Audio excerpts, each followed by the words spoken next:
नमस्कार दोस्तों, हमारे चैनल में आपका स्वागत है। दोस्तों, आज हम आपसे उन 3 बातों के बारे में चर्चा करेंगे जो रावण ने मरण अवस्था में लक्ष्मण को बताई थी। दोस्तों, बहुत से लोगों को उन 3 बातों के बारे में पता भी होगा, लेकिन जिन लोगों को उन बातों के बारे में नहीं पता, आज हम उनसे उन 3 बातों के बारे में चर्चा करेंगे। तो दोस्तों, चलिए शुरू करते हैं। जब रावण मरण अवस्था में था, तब राम ने लक्ष्मण से कहा, इस संसार से नीति, ज्ञान, राजनीति का महान पंडित विदा ले रहा है, तो तुम उसके पास जाकर ऐसी बातें ग्रहण करो जो इस संसार में तुम्हें और किसी के पास से नहीं सुनने को मिलेगी। तब श्री राम के कहने के बाद लक्ष्मण रावण के पास जाते हैं और उनके सर के पास जाकर खड़े हो जाते हैं, लेकिन रावण मुंह से एक शब्द भी नहीं बोलता।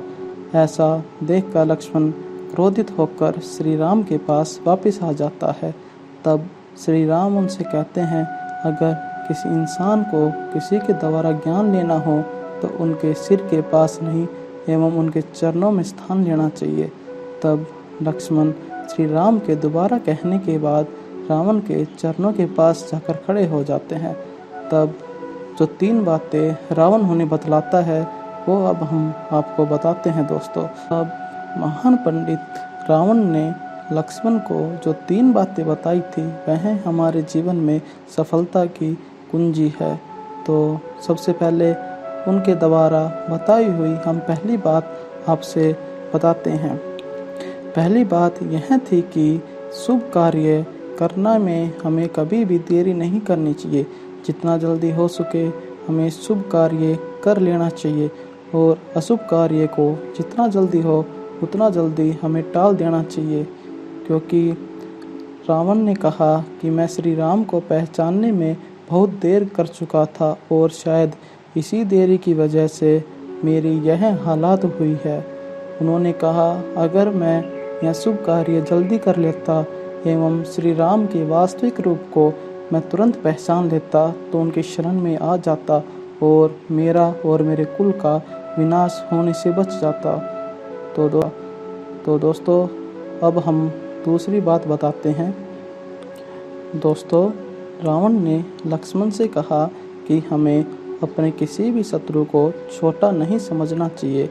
मैंने भी यही भूल की। मैंने तुम्हें साधारण वानर और मानव समझकर तुम्हें कभी भी सीरियस नहीं लिया और इसी भूल के कारण मेरा विनाश हुआ। जब मैंने ब्रह्मा जी की कठोर तपस्या की, तब मैंने ब्रह्मा जी से अमर वरदान मांगा। तब मैंने मनुष्य एवं वानरों को तुच्छ समझकर अपने अमर होने का वरदान मांगा।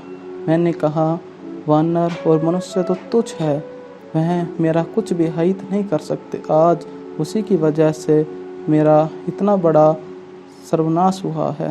तो दोस्तों, तो हमें किसी को भी तुच्छ एवं छोटा नहीं समझना चाहिए। परमात्मा के द्वारा बनाई हुई हर चीज़ अनमोल होती है और हर चीज़ का अपनी जगह अपना अलग ही महत्व होता है। तो रावण के द्वारा बताई हुई तीसरी बात एवं अंतिम बात रावण के द्वारा बताई गई तीसरी बात एवं अंतिम बात यह थी कि हमें अपने जीवन के बहुत से राज होते हैं, लेकिन हमें कभी भी अपने राज को किसी के सामने या किसी को भी नहीं बताना चाहिए। और मैंने भी यही भूल की थी। मैंने अपनी मृत्यु का कारण विभीषण को बता रखा था, जिसकी वजह से विभीषण ने मेरे सारे राज मुझसे विमुख होकर श्री राम को बता दिए और जिसकी वजह से आज मैं मरण अवस्था में पड़ा हूँ। हमें हमेशा अपने सभी राज्यों को हमेशा सीक्रेट रखना चाहिए, किसी के सामने शेयर नहीं करना चाहिए। तो दोस्तों, ये रावण के द्वारा बताई हुई 3 बातें थी। अगर हम इनका अपने जीवन में प्रयोग में लाते हैं तो हमारा जीवन बहुत ही सफलता की तरफ अग्रसर होता है और हम अपनी लाइफ में बहुत ही सक्सेस होते हैं। तो दोस्तों, अगर आपको हमारी वीडियो अच्छी लगी हो तो हमारे चैनल को प्लीज़ सब्सक्राइब करें, ताकि ऐसी महत्वपूर्ण जानकारियाँ सबसे पहले आपको मिलती रहे एवं ऐसे ही हमारा और आपका साथ बना रहे। तो धन्यवाद दोस्तों।